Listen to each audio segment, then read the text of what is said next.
Bill tayong kape. Tara. Ko lang ulit ng suot tong L. Tara. Bill tayong kape.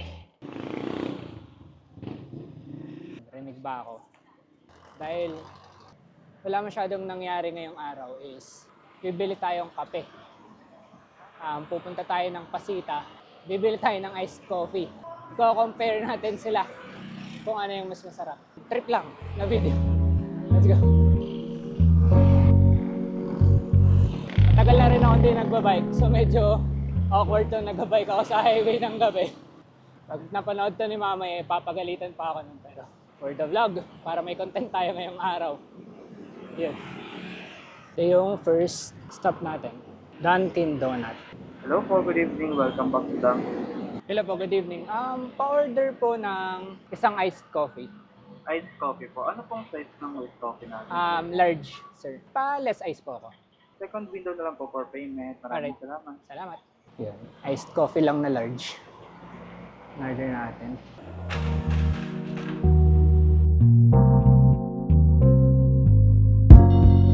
Next natin is Burger King. Very well, community order please. Hello po. Good evening. Pa-order ng isang iced mocha. Any additional, sir? Yun lang po. Pa-less ice lang ako, madam. Alright, thank you. Bali, nakakadalawa na tayo. Ito yung second natin. Burger King. Okay naman, nakatape. Next na tayo. Yung next natin is Jollibee. Sana mayroon din sila ditong iced coffee. Nasa Jollibee na tayo. Medyo mahaba lang yung pila. Madam, may iced coffee kayo? Iced coffee po. Ice latte po, ice. Iced latte na lang. Ice latte. Large po regular. Large. How much yun? Large na lang, large. So yun, wala pala daw iced mocha. So, iced latte yata? O baliktad. Wala nang iced latte. Iced mocha na yung may large. So, yun na lang yung order ko. Yan. Dito tayo kay Jollibee. Bumili ng third coffee natin. Iced latte o iced mocha. Iced mocha yata. Hindi ko na sure. Yun, so 3 down. Next is last na, McDo naman. Salamat Jollibee. Bida, ang saya. Hi, welcome to McDonald's. Right, let me take your order. Madam, isa pong large na iced coffee. Nakabili na tayo ng 4 na iced coffee. Hingin muna akong tubig kasi medyo mainit pa rin kahit gabi. Tsaka medyo mahirap magbike.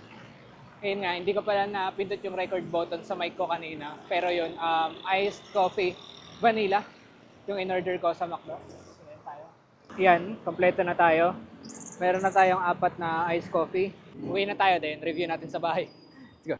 Bumili ako ng 4 na iced coffee galing sa mga fast foods na available sa area namin. So, tawagin natin tong episode na to na ginawa ko na para hindi mo na kailangan gawin. So, ayun, since naka-work from home ako, lagi akong umorder ng iced coffee. Pag tinatamad ako gumawa ng kape ko, order lang talaga through Grab. So, yun. So, bale, i-review natin yung mga coffee na to based sa una, price, taste ng coffee, sweetness level, kung meron akong history with nung coffee na yun or experiences before. After ng taste test is magre-recommend ako for students, sa mga taong nag-work from home, and then sa mga first-timer na magta-try ng coffee. Unang coffee na i-review natin is this one. This is from Dunkin Donut, or ngayon is Dunkin na lang sila. So, ang price nito is 85 pesos. This one is large na. Tikman natin siya. So, ayun, si Dunkin Donut nga pala is nagpo-provide ng straw. So, hindi sila strawless. Taste test.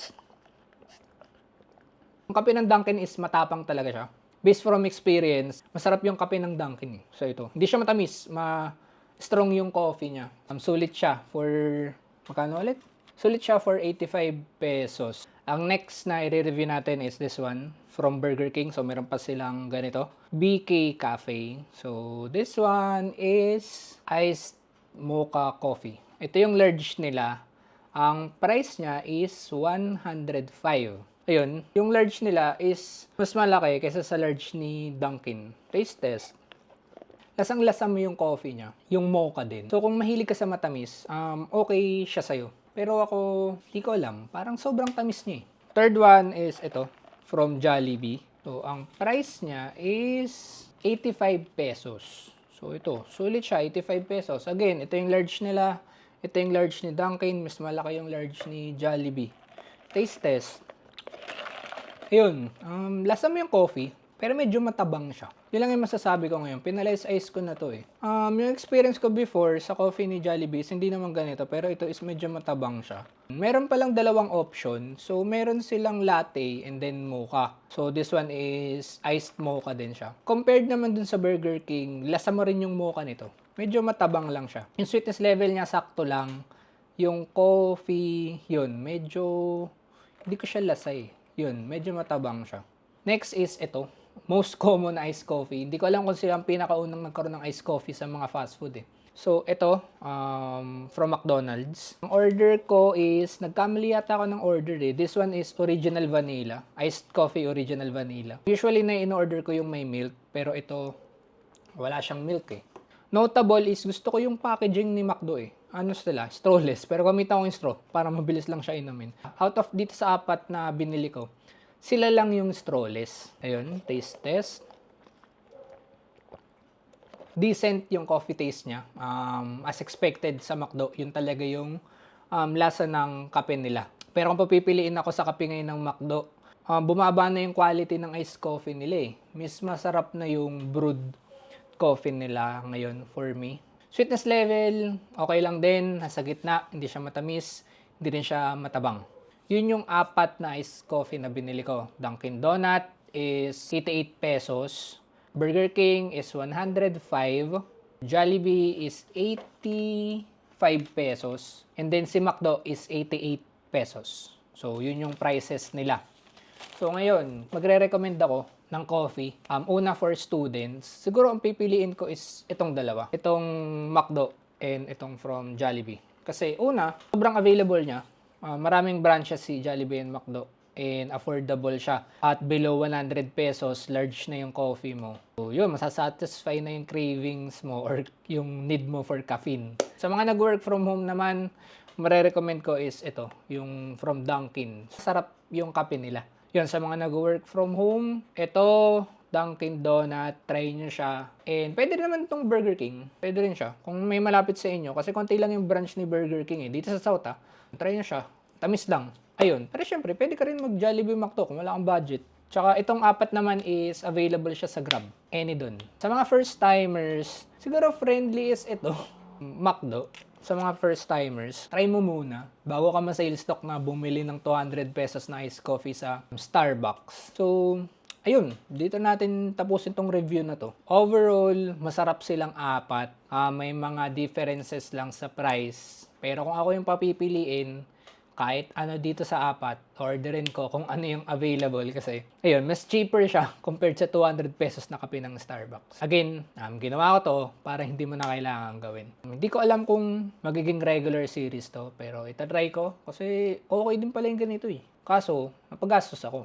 Yun lang yung downside. If you're watching this and merong kang, kunyari, reaction or comment sa mga sinabi ko, comment ka sa video na to and then para at least malaman ko yung side mo and or meron kang marerecommend na coffee kung ikaw nanonood ka. Meron kang marerecommend sa akin na coffee. Kunyari coffee shop. Comment mo para baka malapit sa area ko and pwede ko puntahan kasi isa rin akong coffee lover. Hindi ako coffee connoisseur. So, review lang po to ng isang normal na tao. If you like this content and would like to follow my journey, pang-4 na araw ko na ngayon, please don't forget to like, comment, and subscribe. Ayun. Bukas ulit.